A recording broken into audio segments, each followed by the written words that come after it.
नमस्कार इंडिया का नमस्कार करें स्वीकार। साथियों, रात के 12 बज रहे हैं।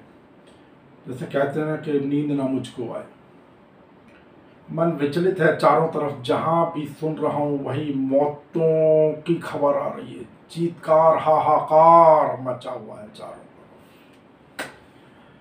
समझ नहीं आ रहा किसको दोष दें। हालांकि जिम्मेदारी जिनके ऊपर होनी चाहिए वो तो जिम्मेदारी दूसरों के ऊपर टालने में माहिर है। अब दिखाने के लिए प्रधानमंत्री जी ने जरूर कह दिया है कि भाई अब आगे की उन्होंने अपनी रैलियां रद्द कर दी हैं। चुनाव आयोग भी जागा है क्योंकि कलकत्ता हाईकोर्ट ने फटकार लगाई है, ठीक से क्रियान्वयन कराया जाए। अब कहा जा रहा है कि रैलियां नहीं होंगी वहां पर, तो प्रधानमंत्री जी काहे जाए भाई अगर रैलियां नहीं है और 500 ही लोगों को बिठाना है। तो बलिदान दे दिया गया है आखिर में, क्योंकि 6 चरण के मतदान हो चुके हैं और अब उसके बाद बामुश्किल 4 दिन का समय बचा है चुनाव प्रचार का। तो वर्चुअल रैलीज होंगी, दिन में देखेंगे, प्रबंधन का कार्य देखेंगे। खास बात तो यही है।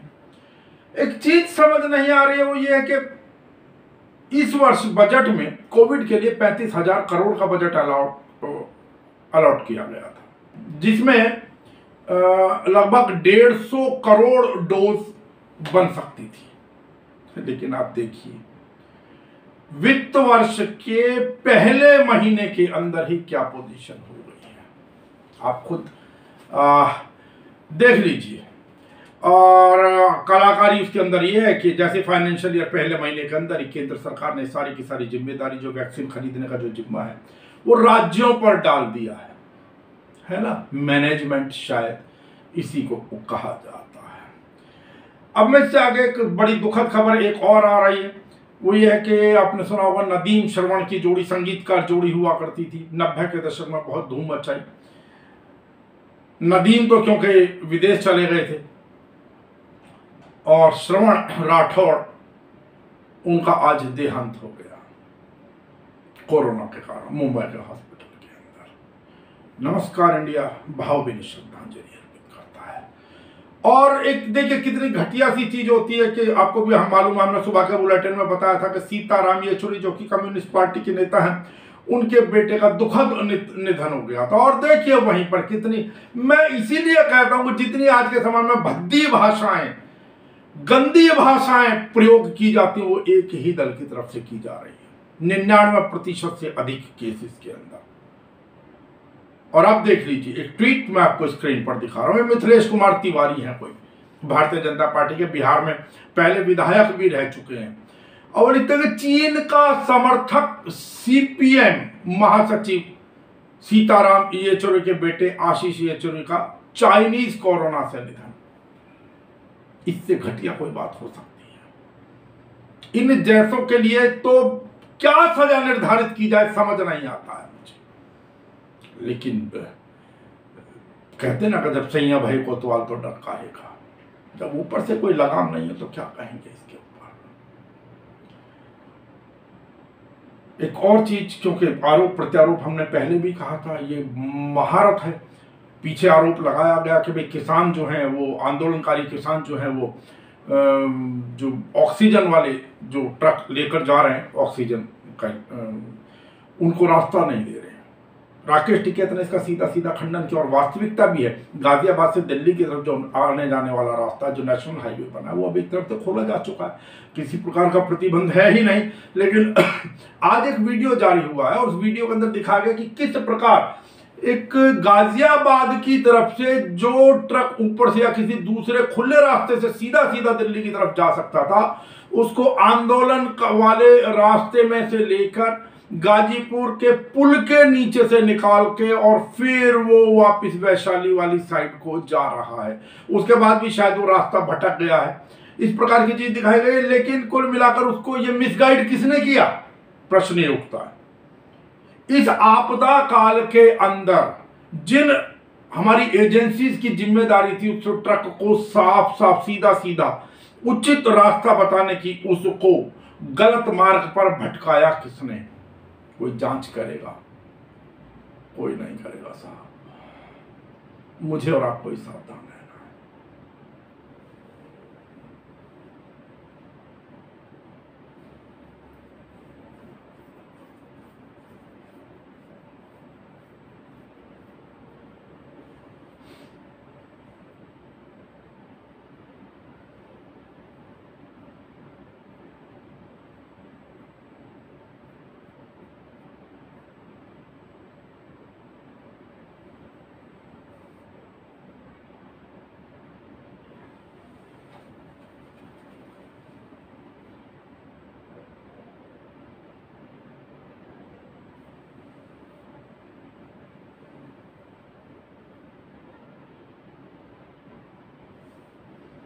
और जैसा कि आपको पता ही है कि कल बैग बोरो स्टील, ये दिल्ली उच्च न्यायालय ने टिप्पणी की थी ऑक्सीजन के लिए, और उसके अंदर कहा था कि चाहे भीख मांगे, उधार मांगे या चोरी करें, मानव जीवन सबसे पहले किसी भी हालात के अंदर ऑक्सीजन की आपूर्ति होनी चाहिए।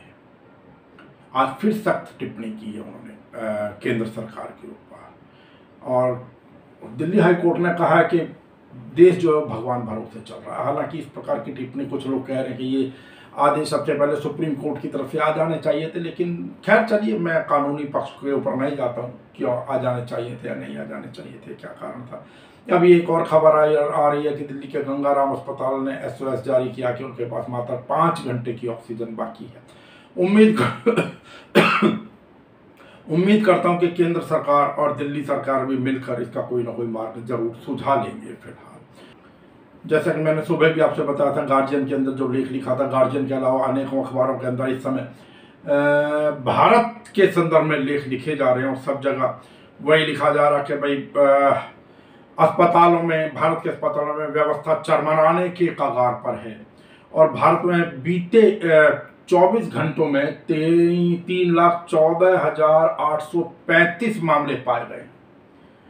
कोरोना महामारी शुरू होने के बाद किसी भी देश में का अब तक का सबसे बड़ा रिकॉर्ड बताया गया है।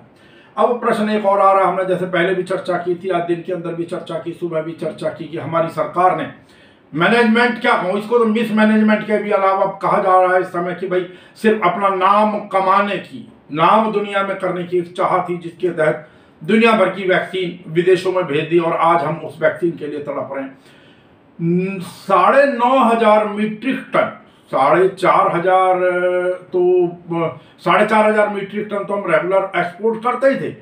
उसके अलावा पिछले एक वर्ष के अंदर, मतलब अप्रैल 2020 से लेके और इस वाले वित्त वर्ष तक, हम लोगों ने शायद लगभग 9,500 मीट्रिक टन गैस का निर्यात कर दिया, अर्थात डबल कर दिया। क्यों भाई, क्या आपको पता नहीं था कि हमें आवश्यकता पड़ सकती है, हमें आवश्यकता पड़ेगी, महामारी अभी समाप्त नहीं हुई है। अब कहा जा रहा है कि 50,000 मीट्रिक टन ऑक्सीजन आयात करनी पड़ेगी। एक कहावत है ना कि घर में नहीं है दाने और अम्मा चली भुनाने। नहीं समझ पा रहे, बस इतना ही प्रार्थना, क्योंकि रात को बेचैन था इसलिए आप लोगों से बात करने का मन हुआ, सुबह तक के लिए इंतजार नहीं हुआ। मैं इसीलिए आप लोगों से निवेदन कर रहा हूं कि कृपया करके, हमने देखा अभी भी बहुत सारे लोग नहीं मान रहे हैं, बाहर सड़कों पर निकल रहे, घूम रहे हैं और बेवजह निकल रहे हैं, मैंने खूब देखा है। एक चीज और, इन दिनों कालाबाजारी जोर पकड़े हुए दवाइयों की। आप लोग फिर कहते हैं, बहुत सारे लोग कि हम बुराई करते हैं, लेकिन सत्य यही है, हमारे तो अब इसको तो यही कहा जाए ना कि खून के अंदर बेईमानी बस गई है।